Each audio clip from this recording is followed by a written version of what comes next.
නෙතරට විසිකර දැමිය හැකි කෙනෙකුන්නෝ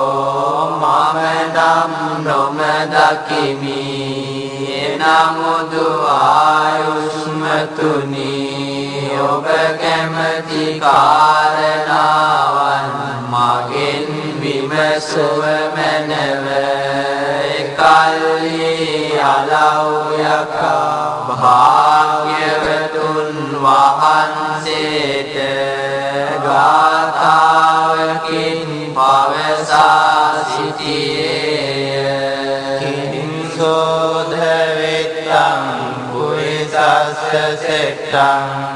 කිංසෝ සුචින්නෝ සුඛමාවහාති කිංසෝ අවේසාදුතරං රසානං කතං ජීවින් ජීවිතමාඋසෙට්ටං කවර ධනයද පුරුෂයාට උතුම් වන්නේ කවර කරුණුද පුරුදු කළ විට සැප ලැබෙන්නේ කවර රසයද ලොවේ මියුරුම රසය වන්නේ කවර දිවියද ගත කරන විට උතුම් වන්නේ සද්දේධවෙත්තං පුරිසස්ස සෙට්ටං ධම්මෝ සුචින්නෝ සුඛමාවහාති සච්ඡං අවේසාදුතරං රසානං පඤ්ඤා ජීවින් ජීවිතමාඋසෙට්ටන්ති සදහ ධනයයි පුරුෂයාට උතුම් වන්නේ සොඳුරු දහමයි පුරුදු කළ විට සැප ලැබෙන්නේ ආර්ය සත්‍යයයි ලොවේ මියුරුම රසය වන්නේ නැති දිවියයි ගත කරන විට උතුම් වන්නේ කතං සුතරති යෝගං කතං සුතරති අන්නවං කතං සුදුක්ඛං අච්චේති කතං සුපරිසුජ්ජති සැදලියෙන් නෙතර වී පැනගන්නේ කෙලෙසින්ද සමුදුරෙන් නෙතර වී ගොඩ යන්නේ කෙලෙසින්ද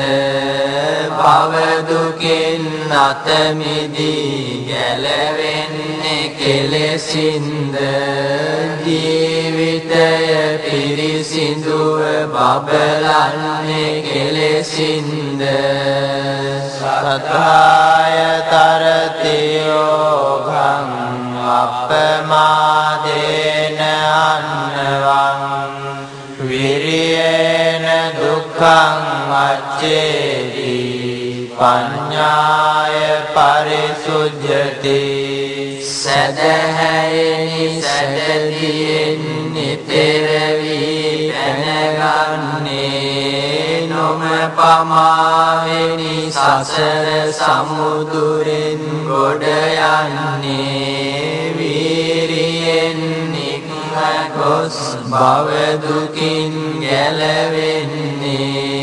නැන බලෙන්මය ලොවේ දිවිය පිරිසිදු වන්නේ කතං සුලභතේ පඤ්ඤං කතං සුවින්දතේ ධනං කතං සුකිත්තිං පප්පෝති කතං මිත්තානි ගන්තති අස්මාලෝකා පරං ලෝකං කතං පෙච්චන සෝචති කෙලෙසින්ද දිවි මගට නුවණ ඇති කරගන්නේ කෙලෙසින්ද කෙනෙකු ලොව ධනය රැස් කරගන්නේ කෙලෙසින්ද කෙනෙකුගේ හොඳ නමක් පැතිරෙන්නේ කෙලෙසින්ද යහළු මිතුරන් පිරිස ලැබගන්නේ මෙලොව හැර පරලොවට ගිය විට කෙලෙසින්ද ශෝකයක් නැතිවන්නේ සද්ධානෝ අරහං ධම්මං නිබ්බානපත්තියා සුසුඛා ලභතේ පඤ්ඤං අප්පමත්තෝ විචක්ඛනෝ අමානිවනට පමුණුවාලන දහම් පවසති රහත් මුනිවරු සැදෑ සිත්නෙහි උපදවාගෙන මනාකොට ඒ බණ අසාගෙන සුදහමට සිත යොමාගෙන පමා නොමවී එයට නතු වී විමසනා විට නුවණ මතුවේ පතිරූපකාරී ධූර උත්තාතා වින්දතේ ධනං සචේන කිත්තිං පප්පෝති දදං මිත්තානි ගන්තති භාරගෙන එන වගකීම් හැම වීරියෙන් කටයුතුද කරනා නොපසුබසිනා වීරියෙන් යුතු කෙනෙකු වේ නම් රැස්කරයි